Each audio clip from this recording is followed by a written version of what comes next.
चलिए आज हम अपने ज्योग्राफी का 11th क्लास का ज्योग्राफी का तीसरा चैप्टर यानी पृथ्वी की आंतरिक संरचना इंटीरियर ऑफ द अर्थ के बारे में पढ़ेंगे।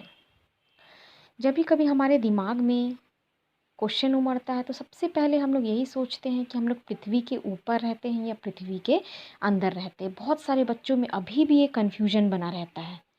तो पहले ये जानिए कि हम लोग पृथ्वी के ऊपर रहते हैं और पृथ्वी के अंदर रहना किसी के लिए संभव नहीं है। पृथ्वी का जो आंतरिक भाग है वो उसका जो बनावट है वो किस प्रकार का है, इसके बारे में किसी भी वैज्ञानिक का जो ज्ञान है वो अनुमानों पर ही आधारित है। यानी अनुमान के तौर पर ही कह सकते हैं कि पृथ्वी के अंदर में क्या है या उसका बनावट कैसा है। परंतु कुछ सोर्सेज हैं, कुछ स्रोत है जिससे हम लोग पता लगा सकते हैं कि पृथ्वी की आंतरिक संरचना कैसी है। तो इन्हीं स्रोतों को देखते हुए इसे दो वर्ग में रखा जाता है, प्रत्यक्ष स्रोत यानी डायरेक्ट सोर्सेज और अप्रत्यक्ष स्रोत यानी इनडायरेक्ट सोर्सेज। आइए हम लोग जाने प्रत्यक्ष स्रोत किसे कहते हैं। ठीक है, प्रत्यक्ष स्रोत में हम लोग ज्वालामुखी उद्गार, प्रवेधन और माइनिंग के माध्यम से यह पता लगा सकते हैं कि पृथ्वी की आंतरिक संरचना या आंतरिक बनावट कैसे होगी। पहले नंबर पे है ज्वालामुखी उद्गार। पहले हम लोग ये जानेंगे कि ज्वालामुखी उद्गार होता क्या है। जब कभी पृथ्वी के नीचे हलचल मचता है और पृथ्वी का तापमान बढ़ जाता है या प्लेटें एक दूसरे से टकराती हैं, तब पृथ्वी के कमज़ोर भागों से बहुत ज़्यादा मात्रा में मैग्मा, चट्टानें, गैस, धुआं, आग विस्फोट के रूप में पृथ्वी के ऊपर निकलता है, जिसे ज्वालामुखी उद्गार कहा जाता है। ज्वालामुखी उद्गार से जितने भी प्रकार के पदार्थ निकलते हैं उसे हम ठोस, गैस और तरल यानी सॉलिड, लिक्विड, गैस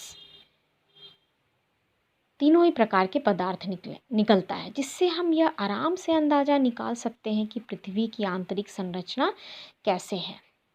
अर्थात मेरे कहने का मतलब है कि पृथ्वी के आंतरिक भाग में सॉलिड पदार्थ भी प्रेजेंट है, गैसीय पदार्थ भी प्रेजेंट है और साथ ही साथ तरल पदार्थ भी प्रेजेंट है।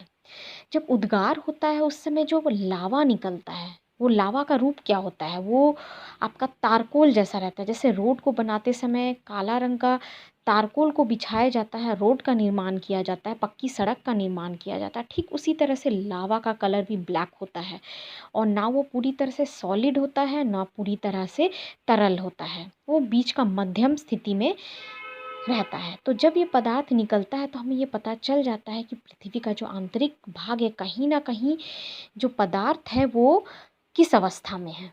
ठीक है, जितने ठोस निकलते हैं पृथ्वी के नीचे से उससे भी यह पता चल जाता है कि कहीं ना कहीं बड़े बड़े चट्टान और पत्थर भी अंदर है जो सॉलिड अवस्था में है।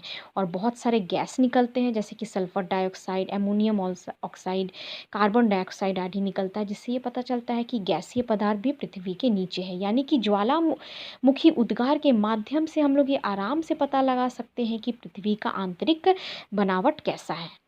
नंबर 2 पर है प्रवेधन। प्रवेधन का मतलब होता है ड्रिलिंग। जब कहीं पर पृथ्वी के नीचे मशीन के द्वारा ड्रिल करके हम लोग तेल वगैरह या फिर कोई अन्य प्रकार पदार्थ या प्राकृतिक गैस आदि निकालते हैं तो उस प्रक्रिया को कहा जाता है ड्रिलिंग। तो ड्रिलिंग जब होता है तो पृथ्वी के आंतरिक भाग से बहुत सारे पदार्थ निकालते हैं और उन पदार्थों का अगर एनालाइज किया जाए या विश्लेषण किया जाए किसी लैब में तो हमें यह पता चल सकता है कि अंदर का पदार्थ किस अवस्था में है और कौन कौन से पदार्थ हैं। तीसरा हो गया खनन। खनन के दौरान मनुष्य जनरली 6 से 7 किलोमीटर तक की गहराई तक खनन करता है। खनन होता क्या है? खनन वो प्रक्रिया है जिससे पृथ्वी के नीचे से विभिन्न प्रकार के खनिज पदार्थ निकाले जाते हैं। तो खनिज पदार्थ निकालने की प्रक्रिया में लोग या जो खदान में काम करते हैं वो लगभग 6 से 7 किलोमीटर अंदर जाते हैं, क्योंकि उससे ज़्यादा अंदर जाना पॉसिबल नहीं होता है क्योंकि तापमान बहुत ज़्यादा रहता है। तो इससे या खनन के द्वारा ये हम लोग पता लगा सकते हैं कि पृथ्वी की आंतरिक संरचना कैसे है। ये तीन जो है वो प्रत्यक्ष स्रोत हुआ, ज्वालामुखी उद्गार हुआ, प्रवेधन हुआ और खनन हुआ।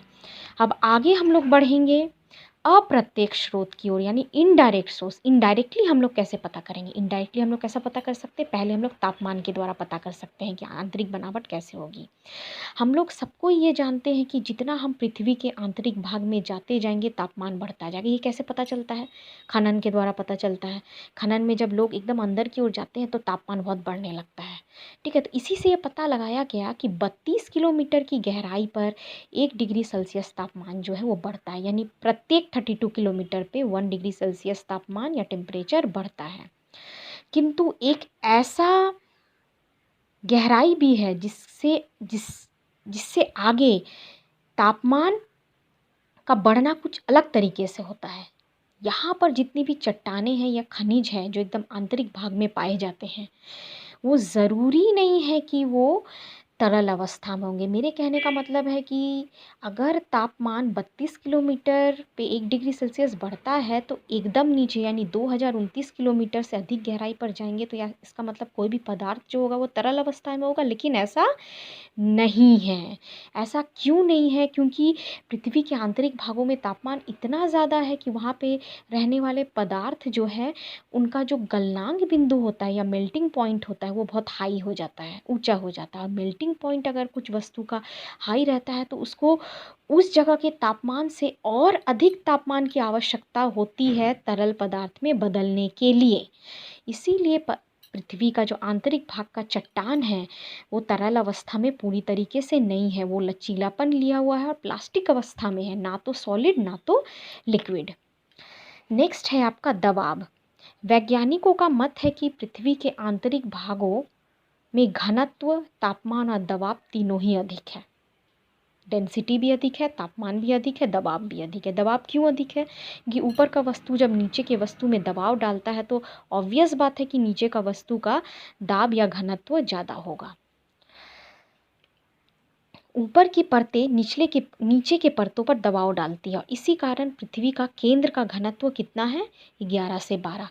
ऊपर अगर पृथ्वी का तो ऊपर का जो परपट्टी है उसका घनत्व 2.5 के आसपास है। उससे नीचे का परत का घनत्व 3 to 3.5 के पास है और एकदम नीचे का घनत्व एकदम केंद्र में चले जाएंगे तो उसका घनत्व 11 और 12 है। जिससे हम लोग को ये पता चलता है कि कहीं ना कहीं ऊपर का परत नीचे के परतों में ज़्यादा दबाव डालता है और ज़्यादा दबाव डालेगा तो इसका मतलब क्या होगा कि नीचे जो पदार्थ है उसका घनत्व ज़्यादा होगा। इसीलिए पृथ्वी के केंद्र में उपस्थित जो निकल और लोहा है उसका घनत्व ज़्यादा होता है और ऊपरी भागों में जो खनिज पदार्थ या और चट्टानें पाई जाती है उसका घनत्व कम होता है। नेक्स्ट आगे है आपका घनत्व यानी डेंसिटी। पृथ्वी का भूपृष्ठ यानी जो ऊपर वाला भाग है जिसको हम लोग भूपर्पटी कहते हैं। भूपर्पटी हमारा अवसादी चट्टानों से बना है। ठीक है, अवसादी चट्टानें क्या होती है? वो चट्टानें जिसका निर्माण नदी द्वारा लाए गए अवसादों के जमने से बनता है, उस चट्टान को हम लोग कहते हैं अवसादी चट्टान। तो हमारी जो ये भूपर्पटी है उसका आधा से ज़्यादा भाग बना हुआ है अवसादी चट्टानों से जिसका घनत्व होता है 2.5। जबकि इसके नीचे कौन प्रकार की चट्टानें पाई जाती है? आग्नेय चट्टानें पाई जाती है। ये आग्नेय चट्टानों का घनत्व हो जाता है 3 से 3.5। इसका अर्थ क्या हुआ कि जितनी गहराई पर हम लोग बढ़ते जा रहे हैं घनत्व उतना बढ़ता जा रहा है। इसका अर्थ ये भी होता है कि आंतरिक भाग का घनत्व अधिक होगा।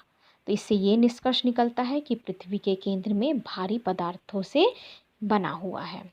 आज हम लोग इस क्लास को यहीं तक रखते हैं।